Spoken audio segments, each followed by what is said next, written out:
네, 오늘은 전국에 많은 비가 쏟아집니다. 특히 강풍과 함께 벼락까지 칠 것으로 보여 피해 없도록 대비 잘 하셔야겠습니다. 네, 이번 비는 내일 오후에 대부분 그치겠지만 일요일부터는 장마가 시작될 전망입니다. 김재훈 기자입니다. 오늘은 서해상에서 발달하는 비구름의 영향으로 전국 곳곳에 많은 비가 내리겠습니다. 예상되는 비의 양은 전국에 20에서 60mm, 강한 비구름대가 지나는 서울과 중부 내륙에서는 80mm 이상 쏟아지는 곳도 있겠습니다. 제주와 강원 영동 지방은 10에서 40mm가량의 비가 내립니다. 특히 한반도 5km 상공에 머물고 있는 영하 10도 내외의 찬 공기와 지상의 따뜻한 공기가 서로 뒤섞이면서 돌풍이 불고 벼락이 치는 곳이 많겠습니다. 또 해안과 일부 내륙에서도 강풍이 몰아칠 것으로 보여 시설물 피해 없도록 대비가 필요합니다.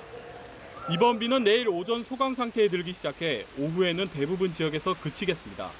일요일부터는 올여름 장마가 시작됩니다. 그간 일본 오키나와 부근에 머물고 있던 장마 전선이 한반도 쪽으로 서서히 북상하고 있습니다. 일요일 제주도를 시작으로 다음 주 초반엔 내륙에서도 올여름 첫 장맛비가 내리겠습니다. 장마 전선은 북태평양 고기압의 확장과 함께 점차 북상하면서 19일과 20일에는 제주도와 남부지방, 21일과 22일에는 중부지방에 장맛비가 내릴 것으로 전망됩니다. 기상청은 올해 장마는 초반에 많은 비를 뿌리겠지만 후반에는 예년보다 강수량이 적을 것으로 내다봤습니다. 연합뉴스TV 김재훈입니다. 한강 하구에서 불법 조업 중이던 중국 어선이 민정경찰에 처음으로 납포됐습니다. 이들 어선은 경고방송에도 퇴거하지 않고 위협적인 행동까지 한 것으로 알려졌습니다. 팽재용 기자입니다.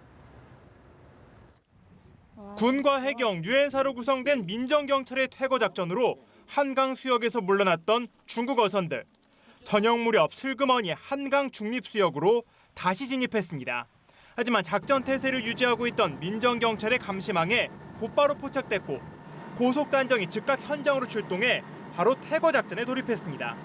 하지만 중국 어선들은 물러나지 않고 어구등을 던지는 등 격렬하게 저항했고 우리 군은 직접 배 위에 뛰어올라 중국 어선 2척을 납포했습니다. 민정경찰이 지난 10일 한강 하구 수역에서 중국 어선 퇴거 작전을 시작한 이후 직접 납포한 것은 이번이 처음입니다. 합동참모본부는 중국 어선이 경고방송에도 지속적으로 수역을 침범해 납포하게 됐다고 설명했습니다.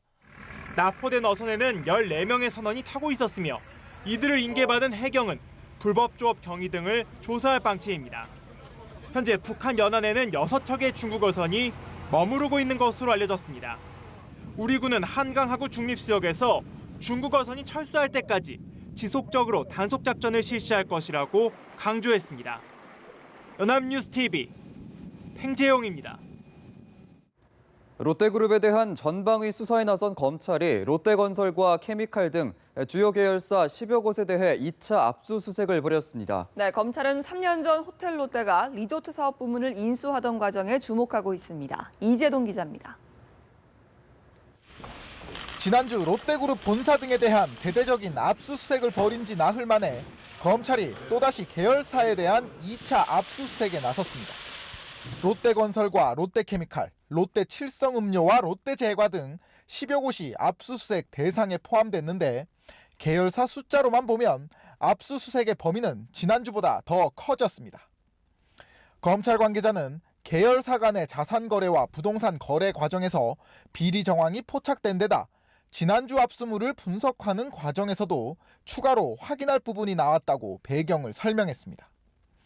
특히 수사팀은 2013년 호텔 롯데가 리조트 사업 부분을 인수합병하는 과정에 주목하고 있습니다. 당시 제주 리조트와 부요 리조트의 부지 가격을 부풀리는 등의 방법으로 비자금을 조성했다는 의혹이 제기됐기 때문입니다. 2차 압수수색을 받은 계열사들도 모두 두 리조트의 지분을 가진 회사들입니다.